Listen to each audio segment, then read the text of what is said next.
তো ঘুম থেকে উঠেই যে বিছানাটা তুলে ফেলছি। তো আর ছেলে কলেজ যায়নি, তো ঘুমোচ্ছে এখন ওই ঘরে, ওর বিছানাটা পরে তুলবো। তা আমাদের ঘরে বিছানাটায় যে মশারি টশারি খুলে এখনও পর্যন্ত মানে ঠান্ডার ভাব আছে। এই জন্য এই যে কম্বলটা গায়ে দিতে হয়, ভোরের দিকে ঠান্ডা লাগে।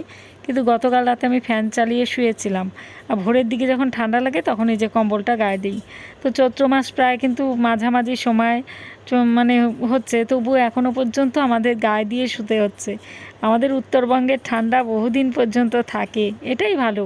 বেশি গরম পড়ে গেলে আবার কষ্ট হয়।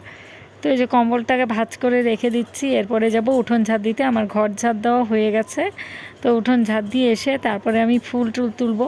আর আমার ঘুম থেকে উঠেই আমার বাসি জামা কাপড় ছাড়া হয়ে গেছে। এরপরে আমি এই যে কাজগুলো সব সেরে নিচ্ছি।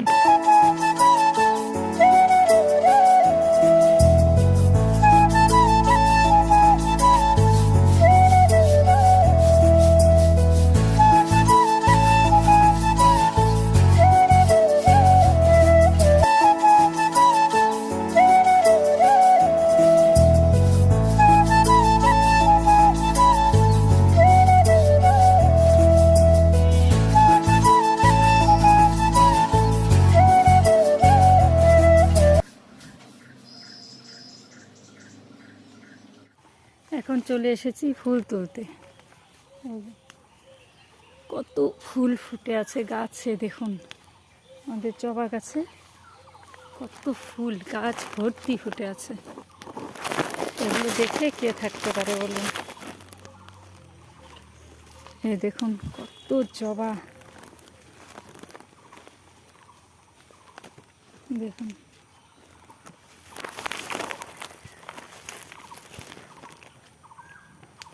এই যে দেখুন কত ফুল।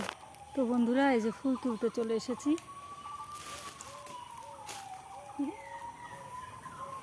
কাঁঠালের পড়লো। তো এই যে দেখুন কত ফুল ফুটে আছে গাছের মধ্যে, অনেক ফুল ফুটেছে, অনেক। এত জবা ফুল না, তুলে শেষ করা যায় না, এত ফুল। এই যে দেখুন আমাদের গাছের এঁচড়গুলো, এই যে দেখুন কতটা বড় বড় হয়েছে এখন এঁচড়। এই যে, তো আমার ফুল তোলা কমপ্লিট হয়ে গেছে, এবারে যাচ্ছি ঘরের দিকে। তো এই যে অনেক জবা ফুল তুলেছি, তো চলুন যাওয়া যাক। খুব জঙ্গল হয়েছে এই জায়গাটায়, প্রচণ্ড জঙ্গল। এখানে যে ভাতও হয়ে গেছে, আর একটু হলেই নামিয়ে ফেলবো। তো ভাত বসিয়ে আমি গেছিলাম। আর এই যে এখানে এখন বেগুনগুলো ভেজে নিব। বেগুনে এই যে হলুদ লবণ মাখিয়ে নিয়েছি।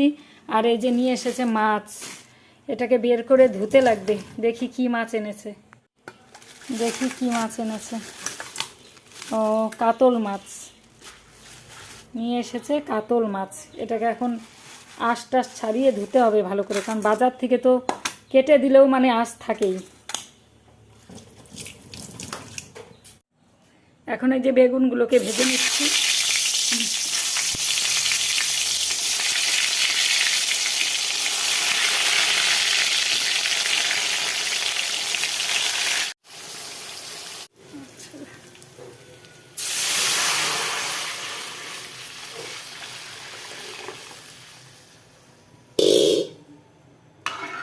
এখন এই যে ডাল সম্বাদ দিয়ে দিলাম, রসুন পেঁয়াজ দিয়ে করলাম, কারণ ছেলে এটাই খেতে পছন্দ করে। আর কয়েকটা চেরা কাঁচা লঙ্কা দিয়ে দিচ্ছি।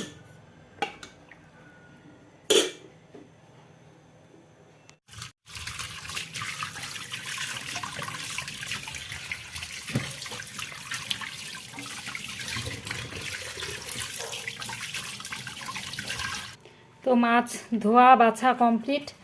অনেক আঁশ বেরিয়েছে মাছের থেকে, এত আঁশ ছিল না, আমার অনেকটা সময় লেগে গেল এগুলোকে পরিষ্কার করতে।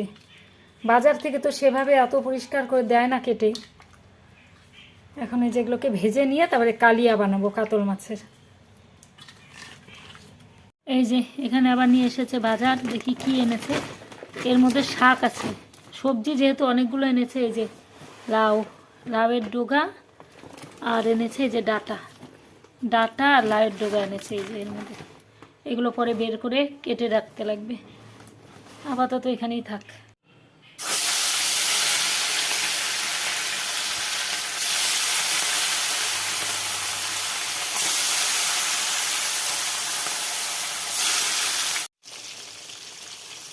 তো এই যে মাছ ভাজা হয়ে গেছে, এখন এই যে মাছের কালিয়াটা করার জন্য এই যে আলুটাকে ভেজে নিচ্ছি, আর এই যে মশলা করাও কমপ্লিট হয়ে গেছে আমার। তো গতকালের খিচুড়ি ছিল কিছুটা, এটা এই যে বেগুন ভাজা দিয়ে ছেলেকে দিয়ে দিচ্ছি, ও বলে খিচুড়ি খাবে। আর এখন এই যে মাছের মশলা কষানো হচ্ছে, মাছ ভাজা আলু ভাজা হয়ে গেছে। আর সকালে তো ডাল আর বেগুন ভাজা করেছিলাম, এখন এই যে বেগুন ভাজা আর খিচুড়ি দিয়ে ওকে দিয়ে দিলাম। আয়। তো এই যে মাছ রান্না কমপ্লিট হয়ে গেছে, এই যে আপনাদের দাদাভাই চলে এলো, ওকে এখন খেতে দিয়ে দিব। তো এই যে এখন ওর ভাত বাড়া হয়ে গেছে, দিয়ে দিচ্ছি। বসে পড়েছে। নাও, মাছের ঝোল, ডাল আর ভাজা। ভেবেছিলাম থোর করব, থোরটা তো নষ্ট, মানে একদিনেই থোরটার ভেতরে দেখি কালো কালো। এখনকার কোনো জিনিসই দেখি থাকে না, একদিনেই এরকম, বোধহয় আগের থেকেই নষ্ট ছিল। তো রান্না বান্না কমপ্লিট, এখন এই যে গ্যাস ট্যাস মুছে এগুলো পরিষ্কার করব, রান্নাঘরটা পরিষ্কার করবো, আর এই যে ঘরগুলো সব মুছবো। মুছে টুছে স্নান করে তারপরে পুজো দিয়ে দেবো। পুজোর ফুল তোলা হয়ে গেছে, আর স্নান করে উঠে তারপরে ঠাকুর ঘর আর ঠাকুর ঘরটা মুছবো, আর বাসন মাজবো ঠাকুরের স্নানের পরে, কারণ মাছ টাছ ধরেছি তো, এগুলো ধরে আমি ঠাকুরের কোনো কাজ করি না, ভালো লাগে না। তো এরা বেরিয়ে যাক, তারপরে আস্তে আস্তে এগুলো সব সেরে তারপরে পুজোটা দিয়ে দেবো স্নান করে। আজ সকাল থেকে এতটুকু সময় পাচ্ছি না যে একটু ফোনটা খুলে দেখব। তো ফোনটার মধ্যে অনেক কিছু কমেন্ট আসে, সেগুলো রিপ্লাই দিতে হয়, যেটা আমি ফেসবুকের ভিডিও করি। তো সেখানেও ভিডিও দিতে পারিনি, সকাল থেকে এতটা কাজের চাপ ছিল। একটা ছোট্ট রিলস পোস্ট করার পরে আমি সেটা খুলেও দেখতে পারিনি, কিচ্ছু করতে পারিনি। আর ইউটিউবেও অনেক সময় দেখতে পারি না, খালি ভিডিও ছেড়ে রেখে দিচ্ছি, কারণ এতটাই মানে সকাল থেকে কাজের চাপ হয়ে যায়, কিছুই মানে দেখা যায় না। খালি মোবাইলটা সেট করি, কত সময় কথা বলি, আর কত সময় যে মোবাইলটা স্ট্যান্ডের মধ্যে লাগিয়ে তারপরে শুধু ভিডিওই করতে থাকি, পরে সময় মতো ভয়েসটা সেট করে দিই। তো এই যে আমার রান্নাবান্না কমপ্লিট করে ওদের খাওয়া দাওয়া মিটিয়ে তারপরে গ্যাস ট্যাস মুছে এখন এই যে কটা বাসন ছিল টুকিটাকি, সেগুলো এখন এই যে মেজে ফেলছি। এগুলো মেজে টেজে তারপরে যাব স্নান করে পুজো আছে, এর জন্যই তাড়াহুড়ো করে যে কাজগুলো সব সেরে নিচ্ছি। আর সকাল থেকে তো যেগুলো ছিল পরপর কাজ সব হয়ে গেছে। তো আর বাইরে কতগুলো জামা কাপড় মেলা হয়েছে সকালে, সেগুলো কতগুলো শুকিয়েছে, আবার কতগুলো ভেজা, সেগুলো দেখে দেখে তুলতে হবে, উল্টোতে হবে। তো এখনও পর্যন্ত অনেক কাজ পড়ে আছে। এই যে এবারে চলে এলাম ঘর মুছতে। তো এই যে এবারে এই যে এই ঘরগুলো সব মুছে, রান্নাঘরের নিচটা মুছে তারপরে জামা কাপড় তুলতে যাব। যারা ব্লগ ভিডিও বানায় তারাই একমাত্র জানে যে কতটা সময়ের প্রয়োজন। মনে হয় সময়ের সাথে মানে পারাই যায় না, এত একটা ভিডিও তৈরি করতে 20 মিনিটের 15-20 মিনিট লাগে। তার মানে 15-20 মিনিটের একটা করে ভিডিও হয় যদি লং ভিডিও দেওয়া যায়। আর সমস্ত কিছু মানে একটু পরপর স্ট্যান্ডে লাগানো, স্ট্যান্ড থেকে খোলা, কোনো সময় হাতে নিয়ে ভিডিও করা, এই সংসারের কাজ রান্না বান্নার মাঝখানে আবার এভাবে ভিডিও করতে হয়। তারপরে আবার সেই ভিডিওগুলো বসে 1 থেকে 1.5 ঘন্টা শুধু এডিট করতেই লেগে যায়। তারপরে সেটাকে টাইটেল কী দেবো, থাম্বনেল কী সেট করব, সেগুলো করতে করতে তাহলে বুঝতেই পারছেন কতটা সময়ের প্রয়োজন। তো আমরা তো শুধু ভিডিও নিয়ে নেই, পুরো সংসারের কাজকর্ম টাইম মতো করে তারপরে আমরা সেই ভিডিওটা করি, আর আপনাদের কাছে সেই ভিডিওটা মানে আমরা আপলোড করি, তখন আপনাদের কাছে পৌঁছায়, আপনারা দেখতে পারেন। তো একটা ভিডিওর পেছনে যে কতটা পরিশ্রম লুকিয়ে আছে এটা কেউ বুঝতে পারে না। ভাবে যে শুধু ব্লগ করলেই হয়ে যায়, শুধু ব্লগ ক্যামেরা করলেই হয় না। ক্যামেরা কিভাবে করলে আপনাদের ভালো লাগবে, আমরা সব সময় চেষ্টা করি নতুনত্ব কিছু দেখানোর। মানে আমি আমার কাজগুলোকে যদি সুন্দরভাবে আপনাদের সামনে তুলে ধরতে না পারি, তাহলে আপনাদের দেখতেও ভালো লাগবে না।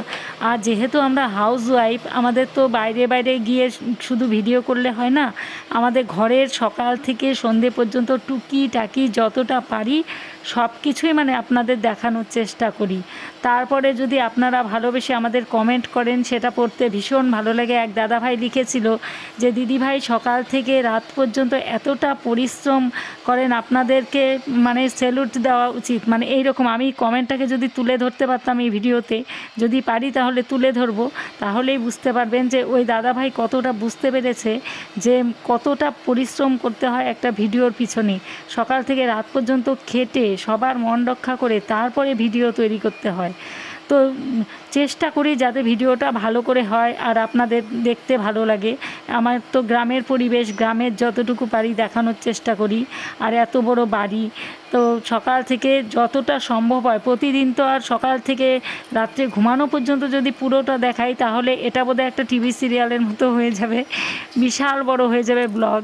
কিন্তু এটা 15 থেকে 20 মিনিটের ওপরে তো আর দেওয়া সম্ভব হয় না। এই জন্যই মানে একটু একটু কেটে কেটে যতটুকু পারি কাজগুলো আপনাদের সামনে তুলে ধরার চেষ্টা করি, শুধু যাতে আপনাদের একটু ভালোবাসা পাই, আমার চ্যানেলটা যাতে একটু গ্রো করে। তো এই যে এবারে স্নান করে চলে এলাম সোজা পুজোর ঘরে। তো আমার সব কাজ কমপ্লিট। আর এবারে এই যে পুজোর ঘরটা মুছে নিচ্ছি। তার আগে তো দেখেছেন ওই রান্না ভাত বসিয়ে দিয়ে আমি ফুল তুলে এনেছিলাম, বাইরের যেই ফুলগুলো সেগুলো, কারণ স্নানের পরে তো ওইদিকে আর যাওয়া যায় না জঙ্গল টঙ্গলের মধ্যে। আর আমার বাড়ির ভেতরে যেই গাছগুলো আছে সেগুলো আমি পুজোর সময় তুলে ফেলি, সেগুলো তো আমার বাড়ির ভেতরের উঠোনে। তো এবার এই যে ঘরটাকে ভালো করে সব সরিয়ে টরিয়ে মুছে নিলাম। তারপরে চলে এলাম কলের পাড়ে। এটা আমাদের ঠাকুরের কল, একদম আলাদা করা। এই কলে আর কোনো কাজ করা হয় না, এটা আলাদাভাবেই লাগানো হয়েছে শুধু পুজোর পারপাস। তো এখানে যে এবারে সব বাসন টাসন নিয়ে ভালো করে মেজে নিচ্ছি বাসনগুলো। তো বাসনগুলো মেজে নিয়ে তারপরে আমি তুলসী ঠাকুরকে স্নান করিয়ে পুজোটা দিয়ে দেব। মানে বেদিটাকে ভালো করে ধুয়ে দিয়ে পরে আবার তুলসী গাছে আমি জল দিই, তামার ঘটিতে করে তুলসী গাছে জল দিই। আর সূর্য দেবতার নামে যতদিন পারি আমি একটা করে জবা ফুল অর্পণ করি। আর যেদিন থাকে না সেদিন শুধু সূর্য প্রণাম করে নিই। তো এই যে এগুলো সমস্ত সেরে পুজো দিয়ে আর তারপরে আমাকে আবার ছুটতে হয়েছিল ছেলের সঙ্গে ব্যাংকে, কারণ ছেলের কিছু কাজ ছিল, ব্যাংকে গিয়েছিলাম এর মধ্যে একদিন। তো সেদিন থেকে কিছু কাজ করেছি, আবার বলেছিল যাওয়ার জন্য। তো আজ পুজো দিয়ে উঠেই সঙ্গে সঙ্গে আবার রেডি হয়ে আমাকে ছেলের সাথে যেতে হয়েছে। তো এখন এই যে পুজোটা দিয়ে নিচ্ছি।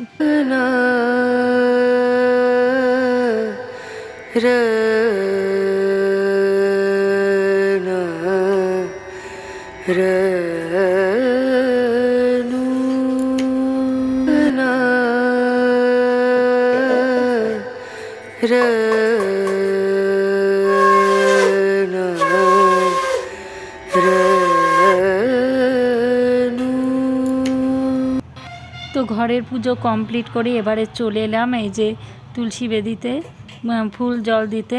তো এই যে তুলসী ঠাকুরকে এখন এই যে ফুল জল দিয়ে একটা ধূপকাঠি ধরিয়ে তো পুজো দিয়ে দিচ্ছি।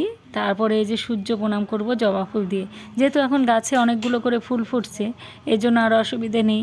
ঘরের পুজো কমপ্লিট করে একটা করে ফুল প্রতিদিন রেখে দিই, সেই জবা ফুলটা আমি সূর্য দেবতার নামে প্রতিদিন এই যে মন্ত্র বলে অর্পণ করে দিই।